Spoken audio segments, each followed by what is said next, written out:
An investigation into the weekend shooting of more than a dozen people at a western New York supermarket turned on Monday to whether authorities missed telltale signs and red flags left by the teenage gunman prior to his racist killing spree.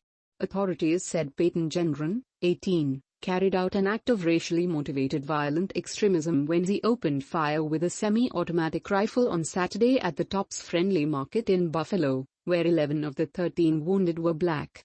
Besides seeking a clearer understanding of the motives for Gendron's attack, authorities will focus on what could have been done to stop him, as details of the teenager's troubling behavior in high school and his online presence began to emerge.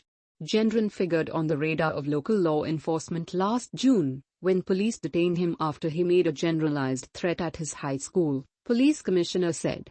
Given a mental health evaluation at the time, he was released after 1 to 2 days. Gendron surrendered to police after the shooting and was charged with first-degree murder, which carries a maximum term in New York of life in prison without parole, but he has pleaded not guilty.